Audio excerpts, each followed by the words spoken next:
शांति ने ऊबकर कागज के टुकड़े टुकड़े कर दिए और उठकर अनमनी सी कमरे में घूमने लगी। उसका मन स्वस्थ नहीं था। लिखते लिखते उसका ध्यान बढ़ जाता था। केवल 4 पंक्तियाँ वह लिखना चाहती थी, पर वह जो कुछ लिखना चाहती थी उससे लिखा ना जाता था। भावावेश में कुछ का कुछ लिख जाती थी। 6 पत्र वह फाड़ चुकी थी, ये 7वां था। घूमते घूमते वह चुपचाप खिड़की में जा खड़ी हुई। संध्या का सूरज दूर पश्चिम में डूब रहा था। माली ने क्यारियों में पानी छोड़ दिया था और दिन भर के मुरझाए फूल जैसे जीवन दान पाकर खिल उठे थे। हल्की हल्की ठंडी हवा चलने लगी थी। शांति ने दूर सूरज की ओर निगाह दौड़ाई। पीली पीली सुनहरी किरणें जैसे डूबने से पहले उन छोटे छोटे बच्चों के खेल में जी भर हिस्सा ले लेना चाहती थी, जो सामने के मैदान की हरी भरी घास पर उन्मुक्त खेल रहे थे। सड़क पर 2 युवतियाँ हंसती चुगली करती उछलती कूदती चली जा रही थीं। शांति ने एक दीर्घ निश्वास छोड़ा और मुड़कर उसने अपने इर्द गिर्द एक थकी हुई निगाह दौड़ाई। छत पर बड़ा पंखा धीमी आवाज़ से अनवरत चल रहा था। दरवाज़ों पर भारी पर्दे हिल रहे थे और भारी कोच और उन पर रखे हुए रेशमी गद्दे, गलीचे और दरमियान में रखे हुए छोटे छोटे अटकोने, मेज और उन पर पीतल के नन्हे नन्हे हाथी और फूलदान, और उसने अपने आप को उस पक्षी सा महसूस किया जो विशाल स्वच्छंद आकाश के नीचे खुली स्वतंत्र हवा में आम की डाली से बंधे हुए पिंजरे में लटक रहा हो। तभी नौकर उसके छोटे लड़के को जैसे बरबस खींचता सा लाया। धोबी की लड़की के साथ वह खेल रहा था। आप देखा न ताव, और शांति ने लड़के को पीट दिया। क्यों तू उन कमीनों के साथ खेलता है? क्यों खेलता है तू, इतने बड़े बाप का बेटा होकर? और उसकी आवाज़ चीख की हद को पहुंच गई। हैरान से खड़े नौकर ने बढ़कर जबरदस्ती बच्चे को छुड़ा लिया। शांति जाकर धम से कोच में धंस गई और उसकी आंखों से अनायास ही आंसू बह निकले।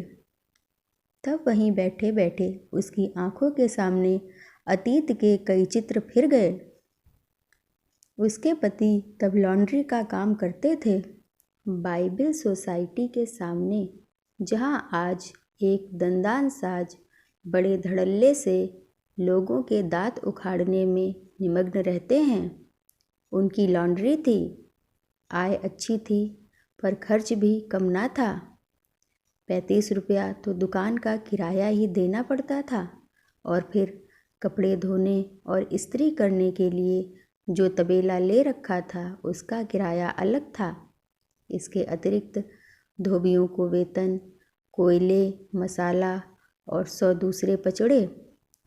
इस सब खर्च की व्यवस्था के बाद जो थोड़ा बहुत बचता था उससे बड़ी कठिनाई के साथ घर का खर्च चलता था। और घर उन्होंने दुकान के पीछे ही महीलाल स्ट्रीट में ले रखा था। महीलाल स्ट्रीट जैसी अब है वैसी ही तब भी थी। मकानों का रूप यद्यपि इन 10 वर्षों में कुछ बदल गया है, किंतु मकानों में कुछ अधिक अंतर नहीं आया।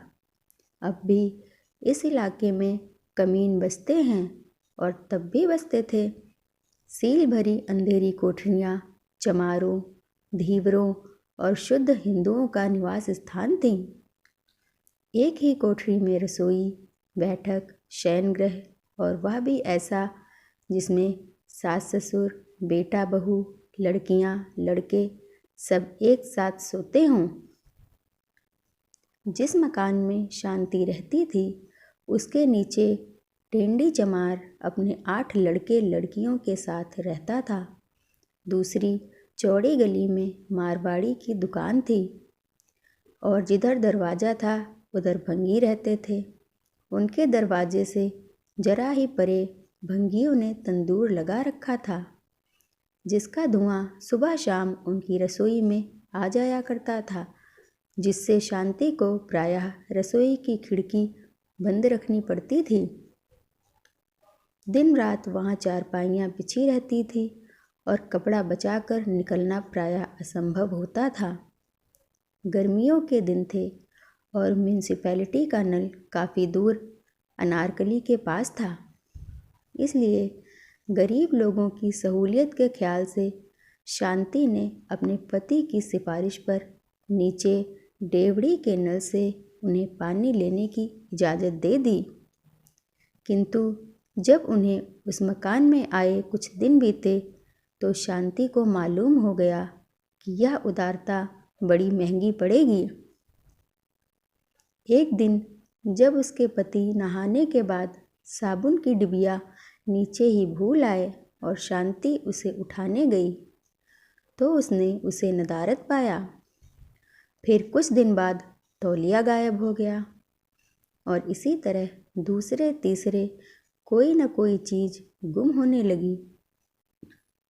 हार कर एक दिन शांति ने अपने पति के पीछे पड़कर नल की टोटी पर लकड़ी का छोटा सा बक्सा लगवा दिया और चाबी उसकी अपने पास रख ली। दूसरे दिन जब एक ही धोती से शरीर ढांपे वह पसीने से निचुड़ती हुई चूल्हे के आगे बैठी रोटी की व्यवस्था कर रही थी तो उसने अपने सामने एक काली सी लड़की को खड़ी पाया।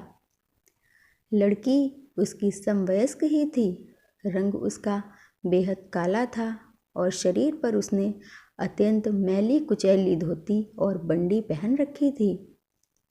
वह अपने गहरे काले बालों में सरसों ही का तेल डालती होगी, क्योंकि उसके मस्तक पर बालों के नीचे पसीने के कारण तेल में मिली हुई मैल की एक रेखा बन रही थी। चौड़ा सा मुंह और चपटी सी नाक। शांति के हृदय में क्रोध और घृणा का तूफान उमड़ आया। आज तक घर में जमादारिन के अतिरिक्त नीचे रहने वाली किसी कमीन लड़की को ऊपर आने का साहस ना हुआ था और न स्वयं ही उसने किसी से बातचीत करने की कोशिश की थी। लड़की मुस्कुरा रही थी और उसकी आंखों में विचित्र सी चमक थी। क्या बात है? जैसे आंखों ही आंखों में शांति ने क्रोध से पूछा। तनिक मुस्कुराते हुए लड़की ने प्रार्थना की कि बीबी जी पानी लेना है। हमारा नल भंगी चमारों के लिए नहीं। हम भंगी हैं न चमार। फिर कौन हो? मैं बीबी जी सामने के मंदिर के पुजारी की लड़की। लेकिन शांति ने आगे न सुना था। उसे लड़की से बातें करते करते घिन आती थी। धोती के छोर से चाबी खोलकर उसने फेंक दी। इस काले कलूटे शरीर में दिल काला न था और शीघ्र ही शांति को इस बात का पता चल गया।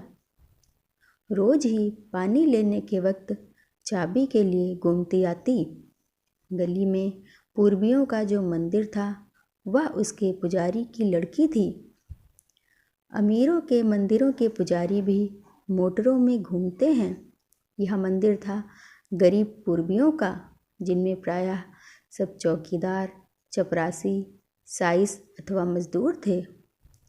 पुजारी का कुटुंब भी खुली गली के एक ओर भंगियों की चारपाइयों के नीचे सोता था और जब रात को कोई तांगा उधर गुजरता तो प्रायः किसी न किसी की चारपाई उसके साथ घिसटती हुई चली जाती। मंदिर में कुआं तो था, पर जब से इधर नल आया उस पर डोल और रस्सी कभी ही रही और फिर जब समीप ही किसी की डेवड़ी के नल से पानी मिल जाए तो कुएं पर बाजू तोड़ने की क्या ज़रूरत है। इसलिए गोमती पानी लेने और कुछ पानी लेने के बहाने बातें करने रोज ही सुबह शाम आ जाती। बटलोही नल के नीचे रखकर, जिसमें सदैव पान के कुछ पत्ते तैरा करते, वह ऊपर चली आती और फिर बातों बातों में भूल जाती कि वह पानी लेने आई है, और उस समय तक ना उठती जब तक उसकी बुढ़िया दादी गली में अपनी चारपाई पर बैठी हुई चीख चीख कर गालियाँ देती हुई उसे ना पुकारती।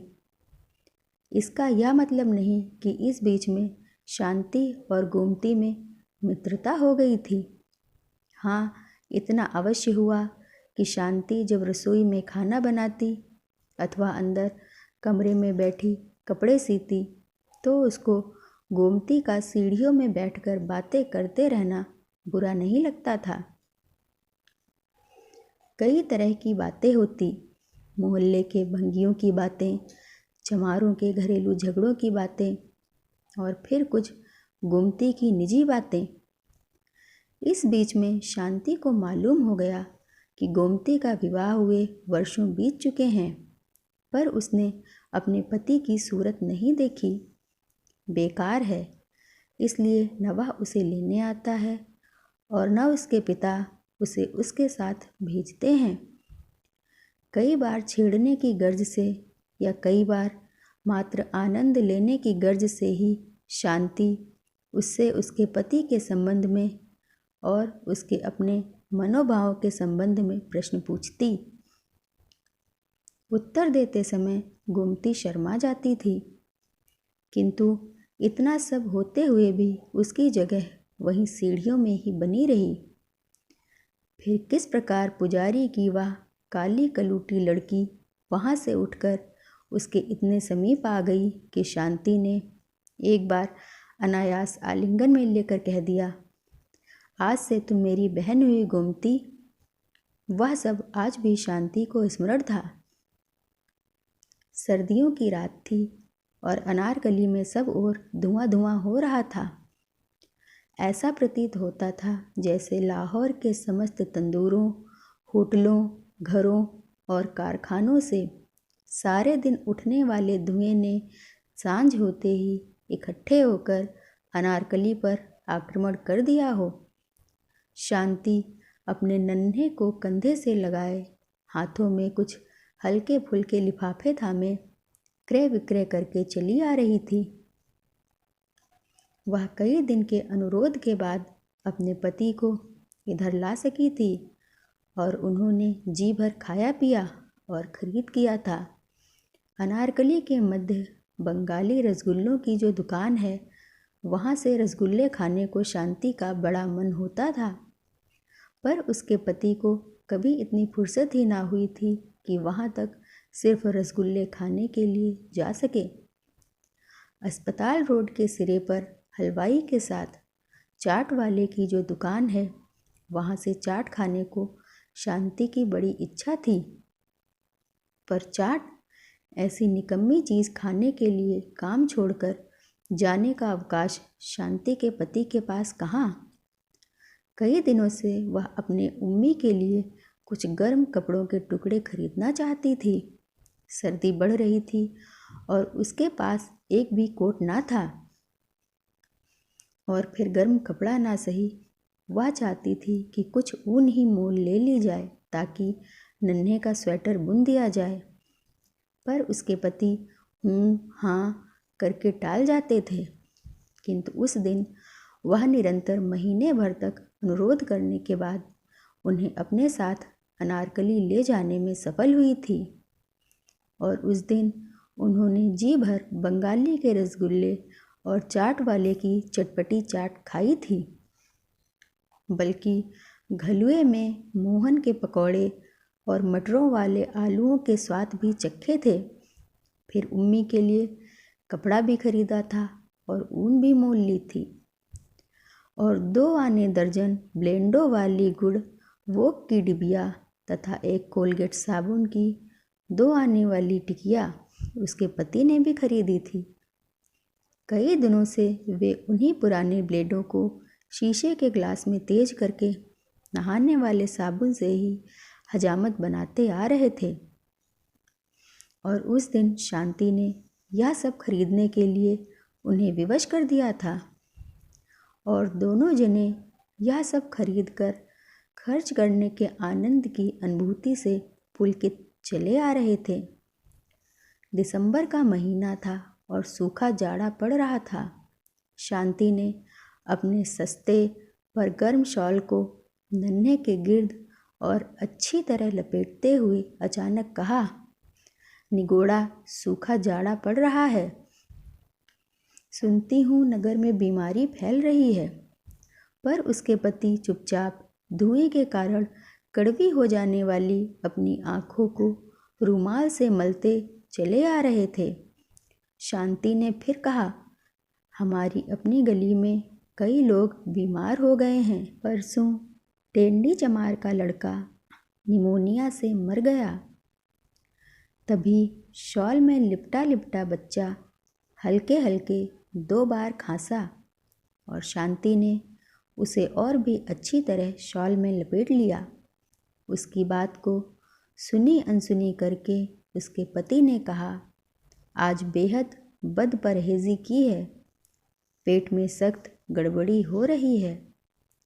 घर आकर शांति ने जब लड़के को चारपाई पर लिटाया और मस्तक पर हाथ फेरते हुए उसके बालों को पिछली तरफ किया तो वह चौंक कर पीछे हटी। उसने डरी हुई निगाहों से अपने पति की ओर देखा।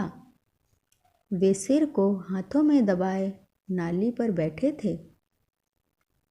उम्मी का माथा तो तवे की तरह तप रहा है। उसने बड़ी कठिनाई से गले को अचानक अवरुद्ध कर देने वाली किसी चीज़ को बरबस रोक कर कहा, लेकिन उसके पति को कै हुई। शांति का कंठ अवरुद्ध सा होने लगा था और उसकी आंखें भर सी आई थी। पर अपने पति को कै करते देख बच्चे का ख्याल छोड़ वह उनकी ओर भागी। पानी लाकर उनको कुल्ला कराया। निढाल से होकर वे चारपाई पर पड़ गए। पर कुछ ही क्षण बाद उन्हें फिर कै हुई। शांति के हाथ पांव फूल गए। घर में वह अकेली, सास माँ पास नहीं, कोई दूसरा नाता रिश्ता भी समीप नहीं और नौकर रखने की गुंजाइश ही कभी नहीं निकली। वह कुछ क्षण के लिए घबरा गई। एक उड़ी उड़ी सी दृष्टि उसने अपने ज्वर से तपते हुए बच्चे और बदहजमी से निढाल पति पर डाली। अचानक उसे गोमती का ख्याल आया। शांति अकेली कभी गली में नहीं उतरी थी, पर सब संकोच छोड़ वह भागी भागी नीचे गई। अपनी कोठरी के बाहर गली की ओर मात्र ईंटों के छोटे से पर्दे की ओट से बने हुए रसोई घर में बैठी गोमती रोटी बेल रही थी और चूल्हे की आग से उसका काला मुख चमक सा रहा था। शांति ने देखा उसका बड़ा भाई अभी खाना खाकर उठा है। तब आगे बढ़कर उसने इशारे से गोमती को बुलाया। तवे को नीचे उतार और लकड़ी को बाहर खींचकर गोमती उसी तरह भागी आई। तब विनीत भाव से संक्षेप में शांति ने अपने पति तथा बच्चे की हालत का उल्लेख किया और फिर प्रार्थना की कि वह अपने भाई से कहकर तत्काल किसी डॉक्टर को बुला दे। उनकी लॉन्ड्री के साथ ही जिस डॉक्टर की दुकान है वह सुना है पास ही लाजपती रोड पर रहता है। यदि वह आ जाए तो बहुत ही अच्छा हो। और फिर साड़ी के छोर से 5 रुपए का एक नोट खोल शांति ने गोमती के हाथ में रख दिया कि फीस पहले ही क्यों न देनी पड़े, पर डॉक्टर को ले अवश्य आए। और फिर चलते चलते उसने यह भी प्रार्थना की कि रोटी पकाकर संभव हो तो तुम ही जरा आ जाना। उम्मी, शांति का गला भर आया था। गोमती ने कहा था, आप घबराएं नहीं, मैं अभी भाई को भेज देती हूँ और मैं भी अभी आई। और यह कहकर वह भागती सी चली गई थी। शांति वापस मुड़ी तो सीढ़ियाँ चढ़ते चढ़ते उसने महसूस किया कि शंका और भय से उसके पांव काँप रहे हैं और उसका दिल धक धक कर रहा है। ऊपर जाकर उसने देखा उसके पति ऊपर से उतर रहे हैं। हाथ में उनके खाली लोटा है। चेहरा पहले से भी पीला हो गया है और माथे पर पसीना छूट गया है। शांति के उड़े हुए चेहरे को देखकर उन्होंने हंसने का प्रयत्न करते हुए कहा, घबराओ नहीं, सर्दियों में हैजा नहीं होता। शांति ने रोते हुए कहा, आप ऊपर क्यों गए? वही नाली पर बैठ जाते। किंतु जब पति ने नाली की ओर और फिर चारपाई पर पड़े हुए बीमार बच्चे की ओर इशारा किया तो शांति चुप हो गई। उसने पहले सहारा देकर पति को बिस्तर पर लिटाया, फिर नाली पर पानी गिराया, फिर दूसरे कमरे में बिस्तर बिछा बच्चे को उस पर लिटा आई। तभी गोमती आ गई। खाना तो सब खा चुके थे। अपने हिस्से का आटा उठा, आग बुझा, वह भाग आई थी। शांति ने कहा, मैं उम्मी को उधर कमरे में लिटा आई हूँ। मुझे डर है उसे सर्दी लग गई है। सांस उसे और भी कठिनाई से आने लगी है और खांसी भी बढ़ गई है। निचली कोठरी में पड़े हुए पुराने लिहाफ से कपड़े ले लो और अंगीठी में कोयले डाल उसकी छाती पर जरा उससे सेक दो। इनके पेट में गड़बड़ है। मैं इधर इसका कुछ उपचार करती हूँ। कुछ नहीं तो गर्म पानी करके बोतल ही फेरती हूँ। गोमती ने कहा, इन्हें बीबी जी कोई हाजमे की चीज़ दो। हमारे घर तुम्मे की अजवाइन है, मैं उसमें से कुछ लेती आई हूँ। जब तक डॉक्टर आए उसे ही जरा गर्म पानी से इन्हें दे दो। बिना किसी तरह की हिचकिचाहट के शांति ने मैली सी पुड़िया में बंधी काली सी अजवाइन ले ली थी और गोमती अंगीठी में कोयले डाल नीचे कपड़े लेने भाग गई थी। बाहर शाम बढ़ चली थी। वहीं कमरे के अंधेरे में बैठे बैठे शांति की आंखों के आगे चिंता और फिक्र के वे सब दिन रात फिर गए। उनके पति को हैजा तो न था, किंतु गैस्ट्रोएंटेराइटिस तीव्र किस्म का था। डॉक्टर के आने तक शांति ने गोमती के कहने पर उन्हें तुम्मे की अजवाइन दी थी। प्याज भी सुंघाया था और गोमती अंगीठी उठाकर दूसरे कमरे में बच्चे की छाती पर सेंक देने चली गई थी।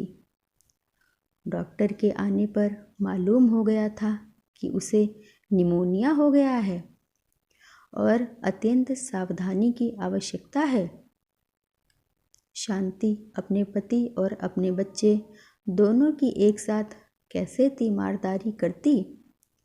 उसने अपनी विवशता से गोमती की ओर देखा था, पर उसे होंठ हिलाने की जरूरत ना पड़ी थी। बच्चे की सेवा शुश्रूषा का समस्त भार गोमती ने अपने कंधों पर ले लिया था। शांति को मालूम भी न हुआ था कि वह कब घर जाती है, कब घर वालों को खाना खिलाती है या खाती है, या खिलाती खाती भी है या नहीं। उसने तो जब देखा उसे छाया की भांति बच्चे के पास पाया। कई दिन तक एक ही जून खाकर गोमती ने बच्चे की तीमारदारी की थी। दोपहर का समय था। उसके पति दुकान पर गए हुए थे। उम्मी को भी अब आराम था और वह उसकी गोद से लगा सोया पड़ा था और उसके पास ही फर्श पर टाट बिछाए गोमती पुराने ऊन के धागों से स्वेटर बुनना सीख रही थी। इतने दिनों की थकी हारी उनीदी शांति की पलकें धीरे धीरे बंद हो रही थी। वह उन्हें खोलती थी पर वे फिर बंद हो जाती थीं। आखिर वह वैसे ही पड़ी पड़ी सो गई थी। जब वह फिर उठी तो उसने देखा उम्मी रो रहा है और गोमती उसे बड़े प्यार से सुरीली आवाज़ में थपक थपक कर लोरी दे रही है। शांति ने फिर आंखें बंद कर लीं। उसने सुना गोमती धीमे धीमे स्वर से गा रही थी, आरी कक्को जारी कक्को जंगल पक्को बेर, भैया हाथे ढेला चिड़ैया उड़े जा। और फिर आरी चिड़ैया दो पप्पड़ पकाए जा, भैया हाथे ढेला चिड़ैया उड़े जा। बच्चा चुप कर गया था। लोरी खत्म करके उसने बच्चे को गले से लगाकर चूम लिया। शांति ने अर्धनिमीलित आंखों से देखा। बच्चे के पीले जर्द सूखे से मुख पर गोमती का काला स्वस्थ मुख झुका हुआ है। सुख के आंसू उसकी आंखों में उमड़ आए। उसने उठकर गोमती से बच्चे को ले लिया था और जब वह फिर टाट पर बैठने लगी थी तो दूसरे हाथ से शांति ने उसका हाथ पकड़ चारपाई पर बिठाते हुए उसे अपने बाजू से बांध लिया था और कहा था, आज से तुम मेरी बहन हुई गोमती। आंखें बंद किए शांति इन्हीं स्मृतियों में गुम थी। उसकी आंखों से चुपचाप आंसू बह रहे थे कि अचानक उसके पति अंदर दाखिल हुए। किसी ज़माने में लॉन्ड्री चलाने वाले और समय पड़ने पर स्वयं अपने हाथ से इस्त्री गर्म करके कपड़ों को प्रेस करने में भी हिचकिचाहट ना महसूस करने वाले लाला दीनदयाल और लाहौर की प्रसिद्ध फर्म दीनदयाल एंड सन्स के मालिक प्रख्यात शेयर ब्रोकर लाला दीनदयाल में महान अंतर था। इस 10 वर्ष के अरसे में उनके बाल यद्यपि पक गए थे किंतु शरीर कहीं अधिक स्थूल हो गया था। ढीले ढाले और प्रायः लॉन्ड्री के मालिक होते हुए भी मैले कपड़े पहनने की जगह अब उन्होंने अत्यंत बढ़िया किस्म का रेशमी सूट पहन रखा था और पाँव में श्वेत रेशमी जुराबें तथा काले सैंडल पहने हुए थे। शांति ने झट रूमाल से आंखें पोंछ ली।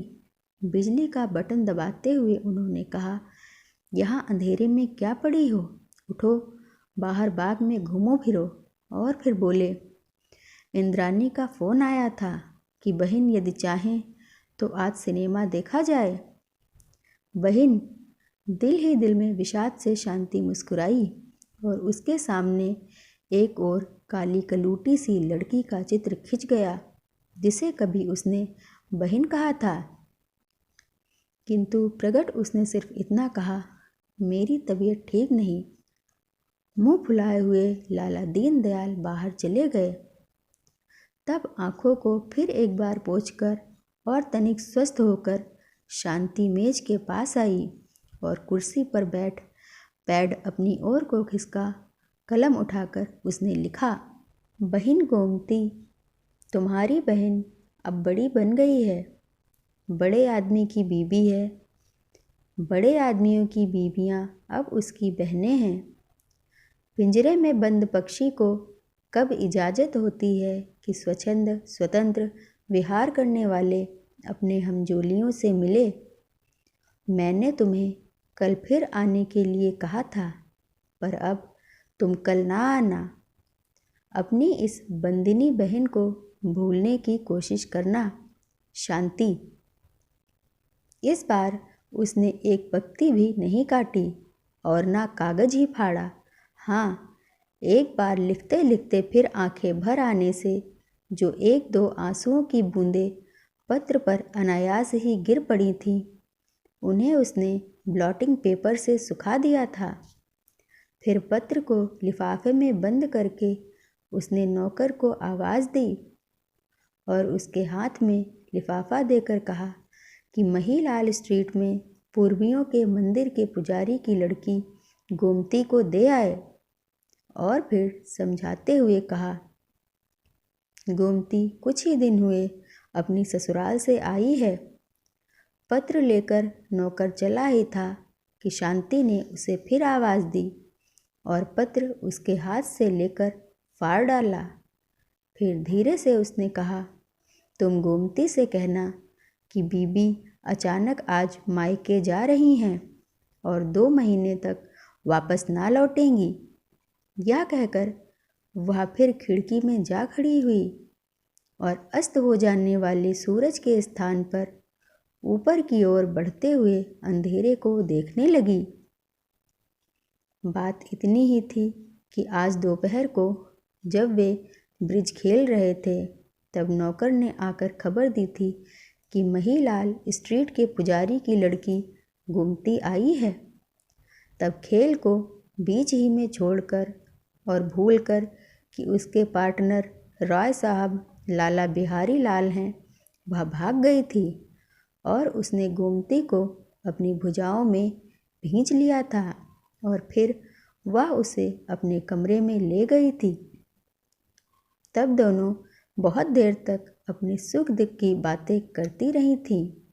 शांति ने जाना था कि किस प्रकार गोमती का पति काम करने लगा, उसे ले गया और उसे 4 बच्चों की माँ बना दिया। और गोमती ने उम्मी का और दूसरे बच्चों का हाल पूछा था। दीनदयाल इस बीच में कई बार बुलाने आए थे, पर वह न गई थी और जब दूसरे दिन आने का वादा लेकर उसने गोमती को विदा किया था तो उसके पति ने कहा था, तुम्हें शर्म नहीं आती? उस उजड़ और गंवार औरत को लेकर तुम बैठी रही। तुम्हें मेरी इज्जत का जरा भी ख्याल नहीं। उसे बगल में लिए उन सब के सामने से गुजर गई। राय साहब और उनकी पत्नी हंसने लगे और आखिर प्रतीक्षा कर कर के चले गए। इसके बाद उन्होंने और भी बहुत कुछ कहा था, लेकिन शांति ने तो फैसला कर लिया था कि वह पिंजरे को पिंजरा ही समझेगी और उड़ने का प्रयास ना करेगी। ऐसी और भी कहानी सुनने के लिए हमारे YouTube चैनल को सब्सक्राइब करना ना भूलें। Thank you.